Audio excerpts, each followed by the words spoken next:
everybody, welcome to Wild Boy Movies, the place to talk movies. And today, we're going to be reviewing Sonic the Hedgehog 2, the sequel to the 2020 live-action Sonic movie. Right now, I'm going to have some information up on screen for you to read, like director, runtime, and PAA rating. All of that will be up on screen for you to read right now. But be sure to hit that like button, subscribe if you haven't already, and comment down below your thoughts on Sonic Movie 2. But without further ado, let's get right into the pros. Alright, starting off, I gotta go ahead and praise Jeff Fowler, the director of this movie, once again because just like with the first Sonic movie, he does a great job with the directing of this movie and making this fun and entertaining.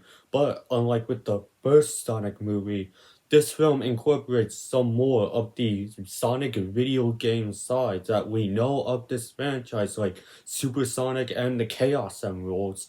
And that just enhances the movie from already just being very fun and entertaining to watch into making this feel like a more classic Sonic than what we got the first time around with the first movie. And then speaking of those video game sides of the Sonic franchise, I felt like that they handled that part of the movie very well, to where they made a lot of Sonic fans really happy and really excited for when like Super Sonic appeared in the film. I know I got extremely hyped whenever I saw that in the theater. I was like, no way they actually did that. But yeah, that's some of the things that the director of this movie did that makes me really like this guy for the movies that he's made. And if Sonic 3 ends up being as amazing as I'm hoping it'll be, Jeff Fowler will be on my list of directors, so whenever they have a project that is announced and they're attached to it, I'm gonna be watching it.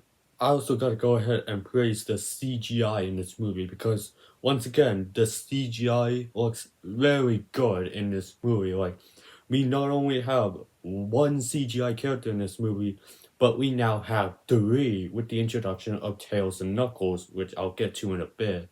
But I felt like the CGI on those three characters were very good, and nowhere in the movie was there a scene I was like, yeah, the CGI in here is very noticeable. No, I felt like the CGI in this movie was very good and well done, and yeah, I definitely think that the CGI is kind of like a big thing I can say, considering that they redesigned Sonic. But getting aside the redesign of Sonic, I felt like that, yeah, the CGI in here was great, especially with the battle between Sonic and Knuckles.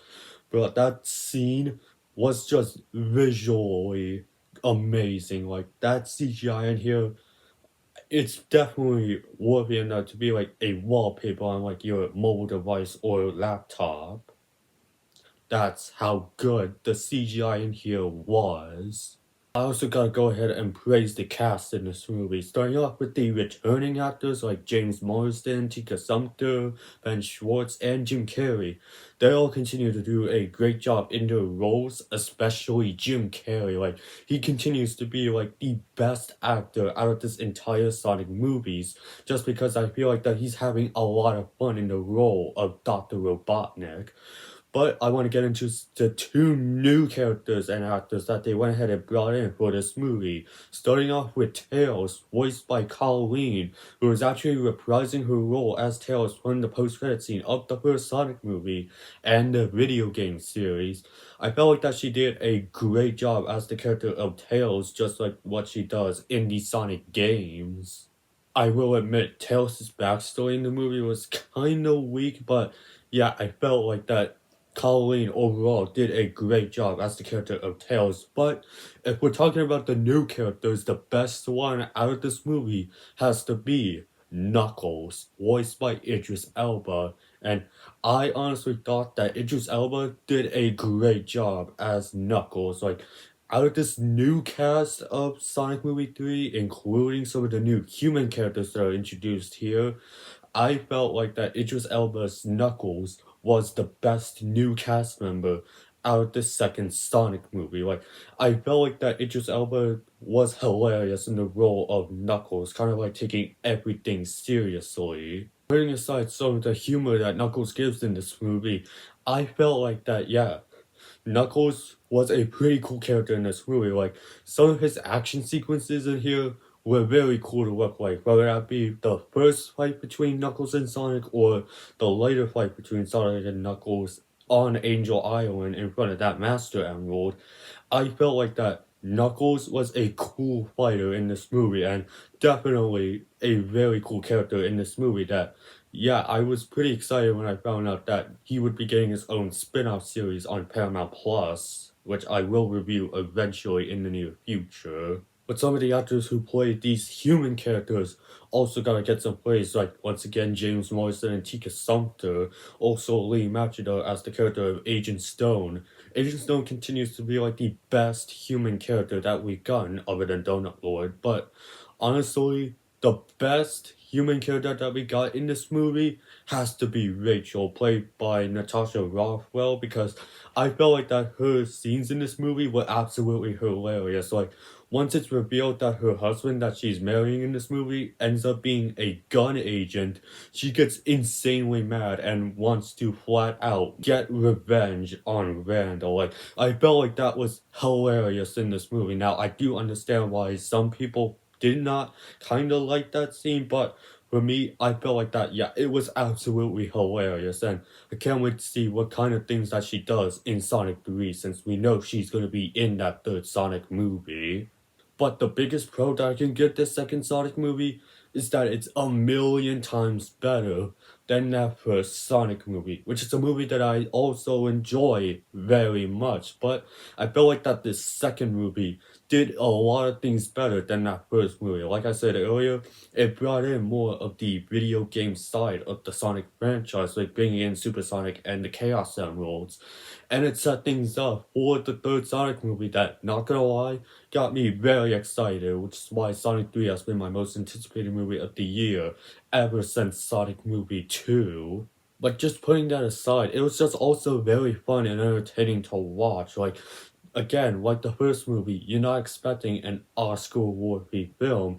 You're just expecting it to be fully entertained all throughout that runtime. And again, this movie does that perfectly. And yeah, I feel like that Sonic fans definitely responded very well to this movie, considering that this movie has a 96 audience score on Rotten Tomatoes, verified hard by the way. But overall, I really enjoyed this second Sonic movie, and it's definitely like one of the best video game movies that we gotten, even better than that first Sonic movie. And yeah, I definitely feel like that this movie being this good is the reason why my hype for Sonic Movie 3 has been so high for the past 2 years. And yeah, I definitely cannot wait for that third movie, but sticking with the second movie, it was definitely a lot of fun and entertaining to watch. And yeah, I highly recommend that you should definitely check this movie out, even if you kind of weren't a big fan of that first Sonic movie. So for my scorecard, I'm gonna give Sonic the Hedgehog 2 5 stars, with the score out of 10 being 10 out of 10, with the percentage being 100%, with a grade of A+, with my final verdict being awesome and a blast to watch. But that was my review on Sonic the Hedgehog 2. Be sure to stay tuned on the channel tomorrow because I will be posting my review for Sonic the Hedgehog 3. Be sure to stay tuned for that. And while you're at it, be sure to hit that like button, subscribe if you haven't already, and comment down below your thoughts on the second Sonic movie. But until that Sonic 3 review, have a great day.